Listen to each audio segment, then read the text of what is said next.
Welcome to my fourth session on computation of income from house property.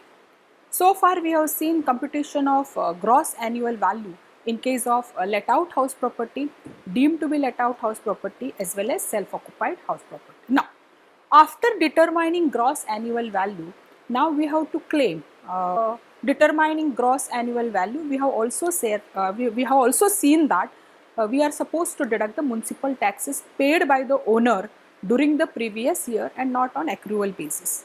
So we arrive at something called as a net annual value. So we have a gross annual value. From that we are deducting municipal taxes paid by the owner during the previous year. So we get an outcome which is called as a net annual value. Now from this net annual value, now we have to claim a deductions under section 24. Okay, so let us see the deductions which is applicable for let out house property and deemed to be let out house property, and then we will see deduction applicable to self-occupied house property. Okay, now the deduction is covered under section 24. Alright, now 24A talks about deduction under section 24A is 30% of net annual value. Now this is a standard deduction. 24 subsection A talks about a standard deduction. Standard deduction is provided to take care of various expenses which is supposed to be incurred during the previous year for that particular house, like repairs, renovations, painting, whitewash, rent collectors charges. For this purpose, a owner has certain expenses. So for that purpose, they have given a standard deduction, and the standard deduction is 30% of net annual value. And the second deduction is under section 24B, which is related to interest on borrowed capital. So when a house is constructed or when a house is acquired, owner normally takes a loan. Okay, so loan may be taken from a bank or a financial institution or whatever it is. So on that loan, there is an interest which the owner pays or accrues. This is what the normal routine which things happens. Such an interest which has been paid or accrued can be claimed as a deduction during the previous year under section 24B, that is interest on borrowed capital. Now in case of let out house property and in case of deemed to be let out house property, the interest, whatever is the interest accrued or paid during the previous year, that will be applicable. So there is no limit as such. So it is on payment, whatever is that accrual or payment which has occurred on that particular house, that will be allowed as an interest on borrowed capital in case of deduction under section 24B. Okay. Now this is in case of a let out house property. Now let me give you a small example to make you understand better. Okay. What has been given to us? Mr. X, who is an SSC or individual SSC, he has an assessment year's information, has been asked to compute income from house property for assessment year 2021. Previous year's information is provided like this. House is let out, municipal valuation 10 lakh, fair rent 15 lakh, then standard rent is not applicable. Actual rent is 80,000 per month, okay, 80,000 per month. Then unrealized rent is of 2 months and vacancy is of 1. So this is what has been provided as the information. Now let us see, and plus what has been told to us is another information is also provided that he has taken a loan, alright, for construction of the house.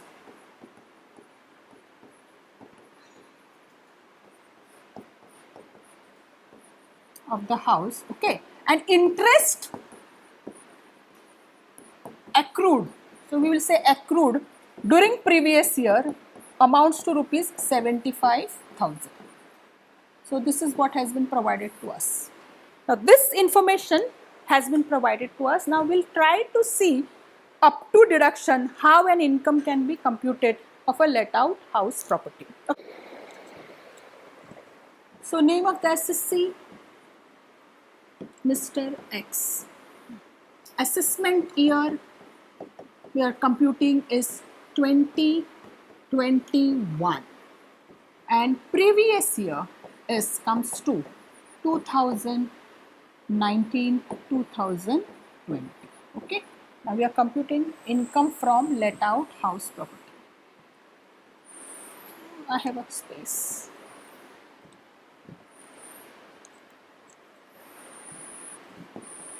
Alright. Now We are computing income from a let out house property. So house 1, which is let out. Okay, so we will do all those steps. Clear? So step number 1, what is that? Find out expected rent or reasonable rent. So expected rent. Now what is expected rent? Higher of the two. So what is the higher of the two? Municipal valuation and fair rent. So what is municipal valuation? Municipal valuation is 10 lakh. Correct. So fair rent is 15 lakh. Standard rent is not applicable. Clear? So out of this two, whichever is higher. Correct. So we will take it here. So higher amount comes to 15 lakh. This is our first step. Okay. So I can take it here also. So my step number 1 gives me higher amount as 15 lakh. Then you take step 2. So what is my step 2? Actual rent receivable. Correct? So actual rent receivable, that is likely to receive in that year. What is the actual rent he is supposed to get for 12 months? In the problem we have been given 80,000 per month.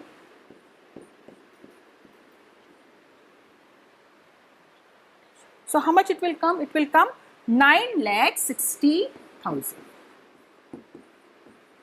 Okay, 9,60,000. So actual rent receivable and 9,60,000. But step 2 we have to compute only after deducting unrealized rent. So that's why I will take this here. So 9,60,000 I will not take it in the outer column, because I have to minus if there is an unrealized rent, and if that unrealized rent, all formalities of rule 4 has to be covered. So assuming that it has been covered, there is an unrealized rent of 2 months. So we will deduct here less unrealized, I am using a short form, unrealized rent.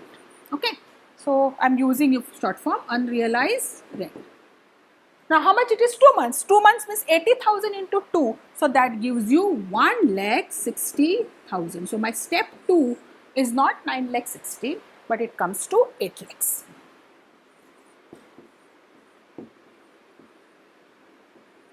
Okay. So step 1, expected rent 15 lakhs. Step 2, actual rent receivable after unrealized rent 8 lakh.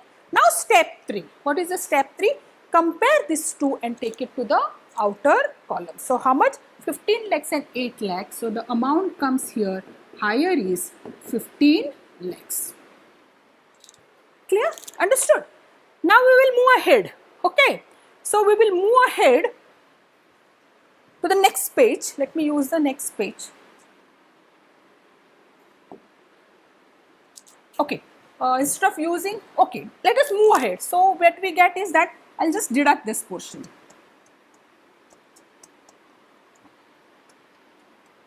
Because I'm creating a place. Okay. So I get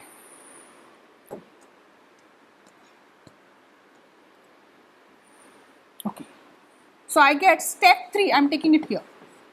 Answer for step 3, okay, that comes to 15 lakhs. So I'm taking it here.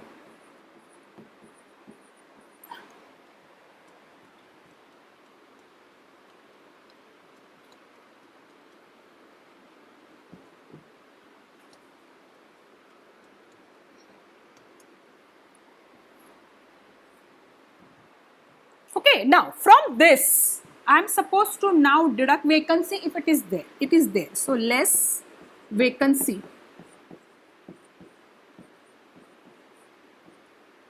of 1 month. So there is a vacancy of 1 month, so which is 80,000.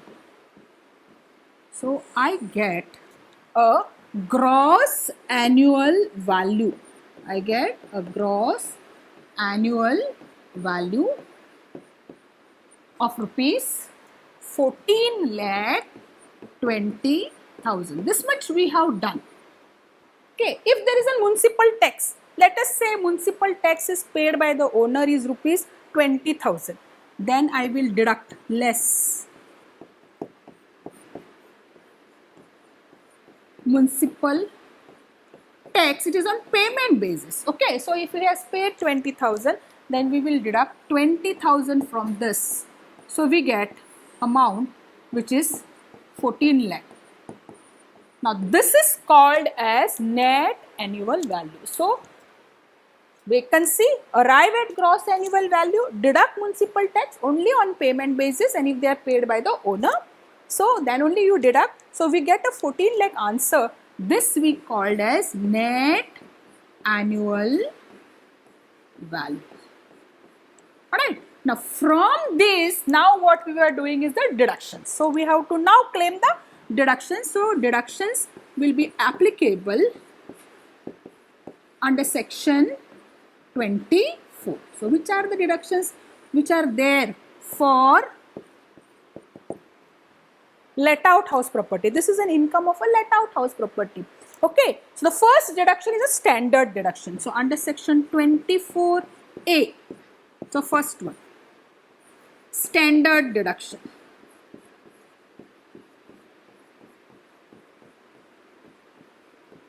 Now this standard deduction, irrespective whether you incur expenses or not, you will get. Everyone will get that. And how much it is that? It is 30% of net annual value. So it is 30% of net annual value. It comes to 4,20,000. So we will claim here. So we will write it here. We will not take outside. 4,20,000. So this is the first deduction. Now the second deduction is under section 24B, and that is interest on borrowed capital. Whatever it is, whether it is for construction, whether it is for acquisition, whether it is for repairs, whether it is for renewals, for that whatever loan he has taken to do that, interest on such a loan will be allowed as deduction under section 24B in case of let out house property, the total amount. So in this problem, the amount is 75,000. So we will claim here 75,000. It is actual. Okay, there is no limit for this. So total deductions, we have two deductions in case of a let out house property. Deduction number 1, standard deduction, and deduction number 2, interest on borrowed capital. So both the deductions we can add up and we can take it to the outer column. So it comes to 4,95,000. So the outcome which we get is the income from house 1 which is let out. So income from house 1 which is let out. So how much it will come? I think it will come 9,05,000. This is taxable income from let out house property. I hope I'll again repeat. For income from let out house property and deemed to be let out house property, we have two deductions under section 24. The first deduction is a standard deduction, that is under section 24 subsection A, which is 30% of net annual value. And the second deduction, if you have taken a loan for constructions, for acquisition of a property, for repairs, renewal, then you will get the interest which you pay or acquired during the year. On that you will get a deduction under section 24B, that is interest on borrowed capital, so actual amount. So that is the amount which comes to. So from net annual value, when we deduct these deductions, we arrive at taxable income from let out house property or deemed to be let out house property. I hope you are clear. Thank you.